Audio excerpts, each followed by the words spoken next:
Werkudara. Werkudara apa? Mriniya nggih. Mriniya aku arep ngrangkul karo kowe Werkudara. Mriniya nggih aku kangen karo kowe Werkudara. Aja mikir hararinga. Punwa bakal ngrangkul karo kowe. Ya, Wa Prabu. Kene-kene Werkudara. Mati kowe.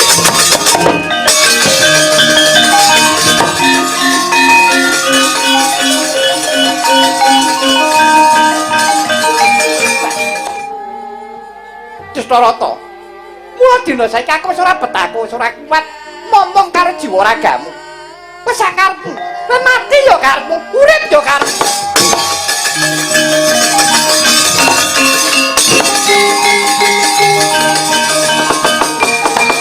Oh, Gusti, kula nyuwun pangapunten. Gendari, kowe kok tegel Gendari karo aku, Gendari. Oh, sinuwun Cimaja Semban, kula sinuwun pepunden kula mangke prapteng delahan. Sinuwun kenging menapa dene Paduka mboten musik raos sing penggalih Paduka Sang Prabu. Aku mbok kon musik sing kepiye Gendari? Nanipun ingkang putra sedaya para Kurawa sampun tumpes tapis tanpa tabet. Paduka kok kendel kemawon. Kok mboten musik penggalih Paduka? Lho, musik-musik sing kepiye? Ha tobat.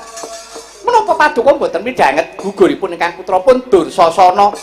Dursasana dipun sempal-sempal pun poteng-poteng angganipun Sengkuni inggih mekaten. Ngantos dipun pecah sirahipun dipun suwek. Tutukipun dipun beset kulitipun. Manten ugi ingkang putrapun Duryudana. Dipun pisakit kaliyan Werkudara dipun asap gada rujak po. Ngatos ical wujuding manungsa kados Gandara. Wah, toblat.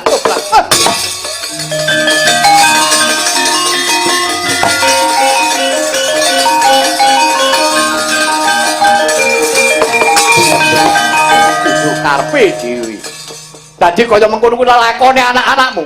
Kawula nuwun inggih. Ya. Moko aku krungu kabar yen to Pandhawa ki boyongan arep sowan marang negara Ngastina. Janjane aku ki wis rila lega lahir batin bareng aku krungu ucapmu kaya mengkono. Matine Dursasana Sengkuni lawan Duryudana. Tidak sia kan Werkudara. Aku ora trima. Yo, mengko yen Werkudara sing tekan kene aku jawilen. Tak sirnan tak belakne perkara si Puntadewa Janaka kembar. Kunti. Aku sing duweni rasa tresna. Nanging yen to Werkudara tekan kene. Lebur tumpur tanpa dadi.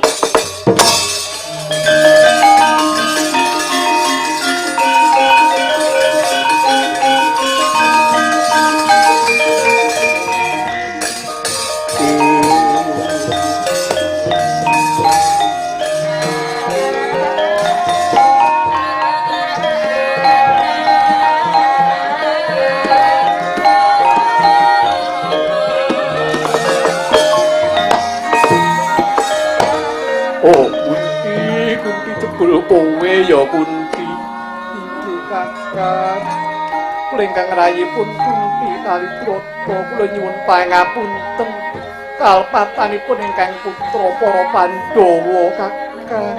Ya kabeh wis tak pupus marang papestane Gusti Kang Akarya Jagas. Kene-kene ndi anak-anakmu? Aku wis ngerti yen to dina iki aku kudu lengser ke Prabon. Aku kudu ninggalake negara Ngastina. Aku wis rila legawa. Kene-kene. Anakmu kabeh kon maju mrene aku tak ngrangkul siji-siji ya Kunti.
Kanjeng Wa Prabu, kula ingkang putra pun Puntadewa, kula ingkang putra pun Arjuna, kula pun Nangkula, kula pun Sadewa. Lah dalah, pulun aku nggih. Yo. Puntadewa Arjuna kembar. Wis sira ora luput. Sing luput kuwi mapan ana kadang-kadang saka Kurawa. Mulane aku wis rila legawa lahir terusing batin. Lan dina iki aku wis ngrilakake Bumi Ngastina marang jeneng sira. Mboten Wa Prabu badya kados pundi panjenenganipun Wa Prabu kedah ngayomi dhumateng kula sakadang sinaosa kula lumebet wonten lebeting negari Ngastina nanging tetepa paduka minangka dados pepunden kula semanten ugi kula Wa Prabu inggih semanten ugi kula semanten ugi kula inggih Kakang Adipati sinaosa ingkang putra para Pandhawa lumebet wonten negari Ngastina estanipun boten badhe nilaraken paduka Kanjeng Koko Prabu keparenga paduka Kakang Adipati ngayomi dhumateng para Pandhawa. Waduh, semono gedene katresnanmu Kunti sak anakmu menang aku. Yo, yo. Lah iki Werkudara ndi? Kene-kene Werkudara maju mrene, Ngger.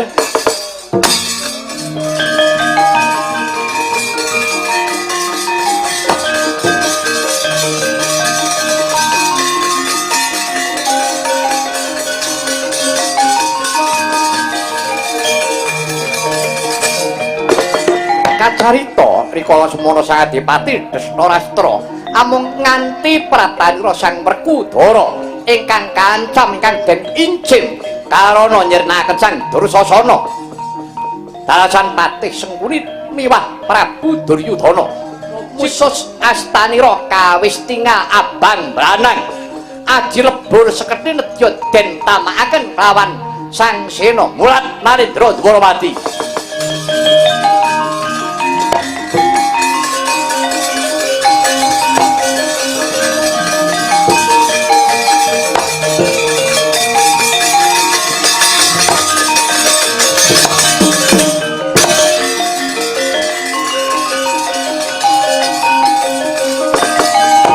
Werkudara, Retna Kakang apa?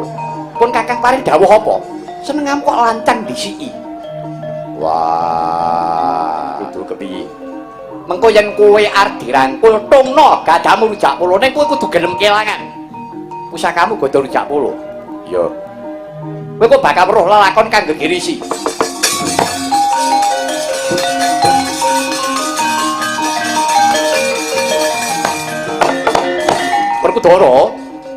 Werkudara apa? Mriniya nggih. Mriniya aku arep ngrangkul karo kowe Werkudara. Mriniya nggih aku kangen karo kowe Werkudara. Aja mikir hararinga. Pun wa bakal ngrangkul karo kowe. Yo, Wa Prabu. Kene-kene Werkudara. Mati kowe.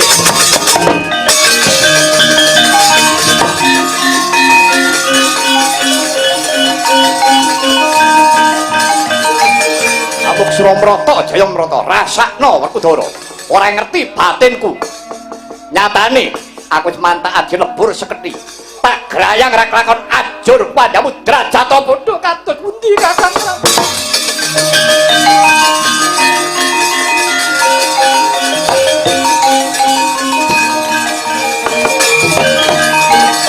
katut pundi Kakang Adipati katut pundi lha ning apa Werkudara mati kok mbok tangisi menika sanes Werkudara nanging nyatanipun ingkang ajut nang grayang menika gada rujak polo Kakang. Aduh mati aku.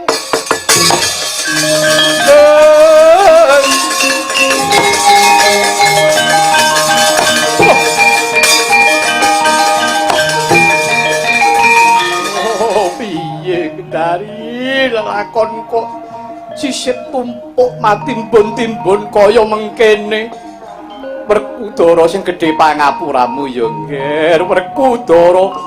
Wah, Wa Prabu Destarata keterangane sing wuta ora mung mripatmu nanging tekan batinmu. kowe duweni rasa kething keburu sengit karo aku. Jan-jane mono aku duweni rasa welas karo kowe. Ora rela yen kowe ninggalake negara Medina nanging bareng kelakuanmu gedhamu kaya mengkono. Aku ora sudi kanggonan wong kaya kowe kuwi.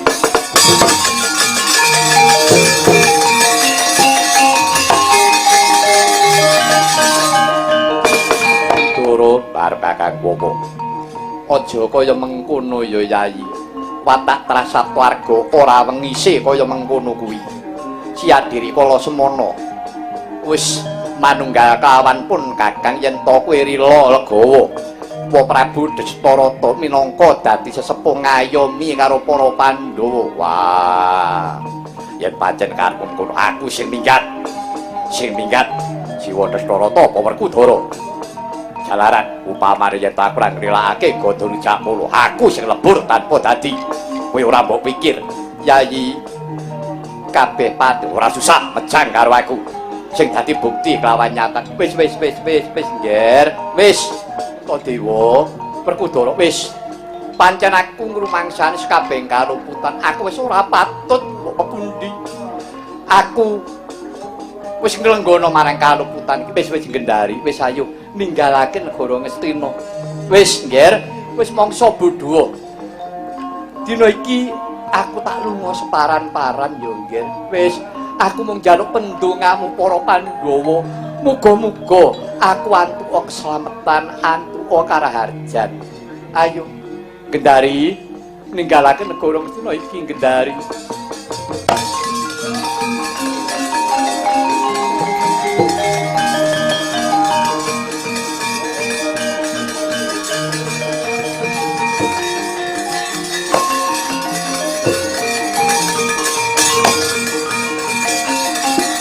Kanjeng Ibu kadang kula Yayi Werkudara kados mekaten mboten nyono babar pisan wengis Yayi Bratasena.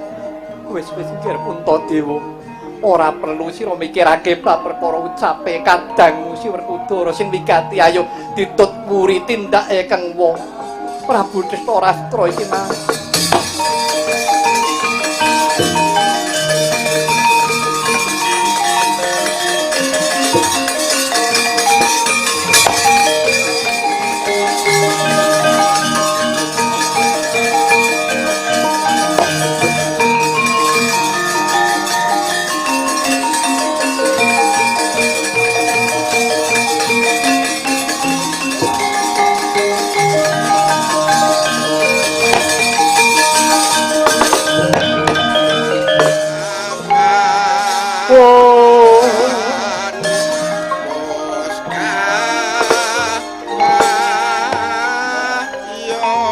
Gendari wonten dawuh. Ya wis Gendari. Lelakon iki ditampa ya Gendari, kuwi aja ngresula.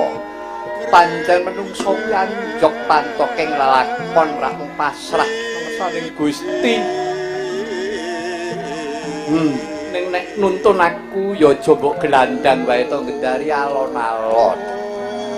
Tur wis adoh lakune saka negara Ngastina iki mau.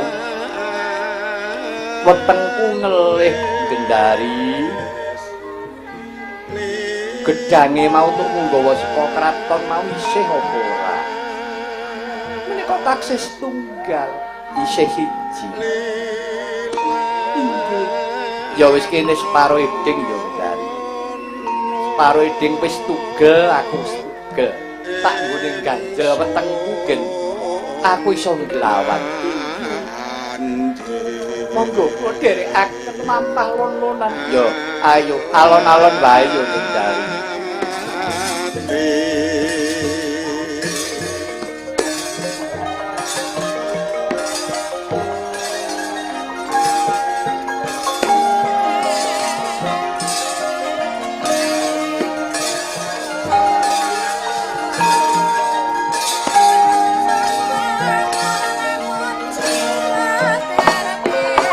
Gendari, aja adoh-adoh to Gendari. Aku kok jombok culke Gendari. Tobat. Dastarastra. Lho. kowe kok sengak tembungmu karo aku to Gendari. Aku ngerti yen teng uripku bakale kaya mengkene aku biyen ora sudi aku ngladeni karo kowe. Lelakonku kaya mengkene iki sejatine sapa sing luput? Sing luput ora ya mung adimu Prabu Pandhu biyen anggone ngapusi karo aku. Nalika aku dadi putri boyongan, jare aku iki diwengku kelawan Prabu Pandhu. Nanging kene ngopo? Aku dikon ngladeni karo wong picek, wong sing picak ra weruh dalan, ya kowe kuwi. Coba. Dustarata. Mula dina saiki aku wis ora betah, wis ora kuat momong karo jiwa ragamu. Wis sakarepmu, kowe mati ya karepmu, urip ya karepmu.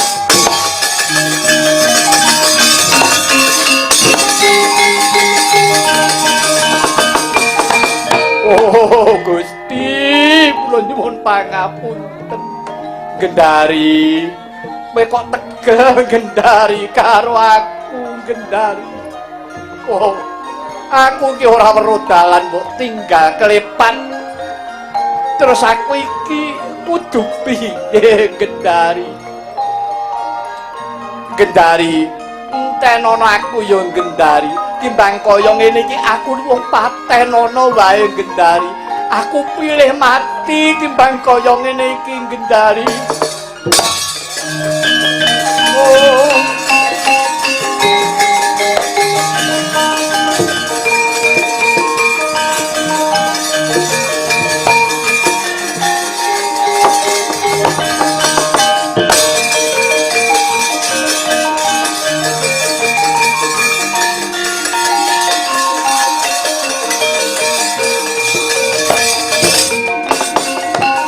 Ucap kacarita kayata mangkono Dewi Gendari.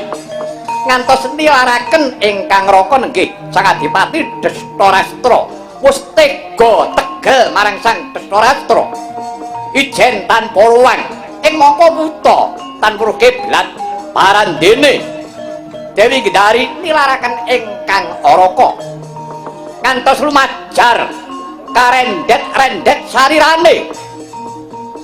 Nganti lukar kasemekane datan Den Arawati. Klubyuk kabotan pinjung eling-eling wanita nedya jumangkah kasrimpet penjalin cacing glundung jurang boh dadine Dewi Gendari.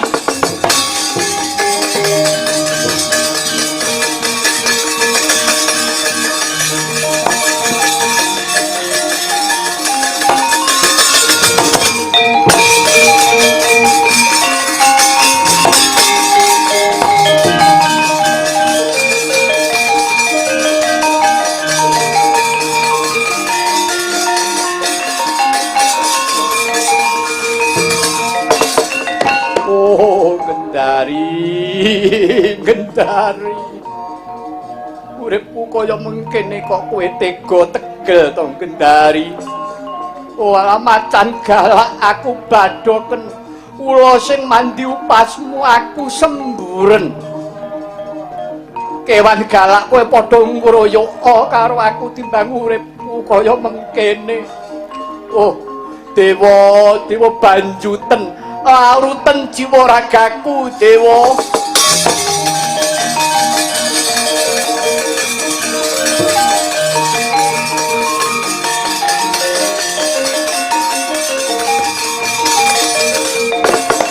Kacarita namadyan Wanagong liwang liwung sumebut angin garuda gegerutan swaraning pang padha pang kang padha gegesekan danguning dangu nuwuhaken dahana eling-eling ketiga dawa panase hangganter sami sakala Wanakobar tanbuh sangkaning dahana.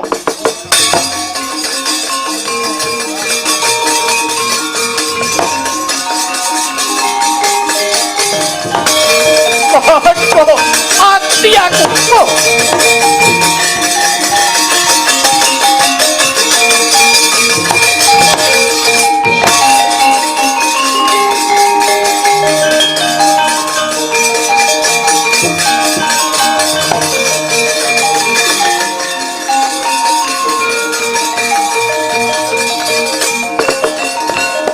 Kacarita Dewi Kunthi Talibrata dupi mulat Wanakobar wis pinasti kalamun ingkang raka Sang Dastarastra miwah Dewi Gendari.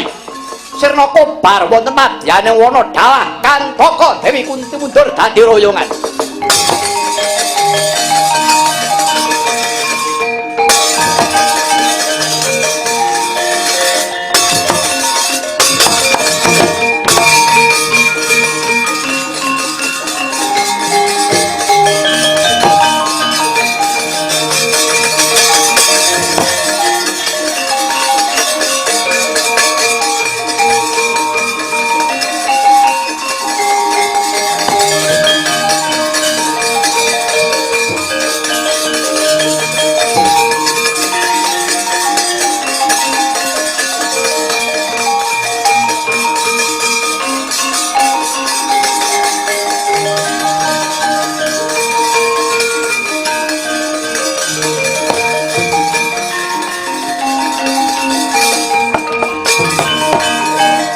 Sampun Kanjeng Bibi, sampun kelantur-lantur, sampun kelajeng-lajeng.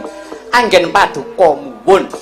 Pancen kedah mekaten lelampahanipun Kanjeng Paman Adipati Destarastra.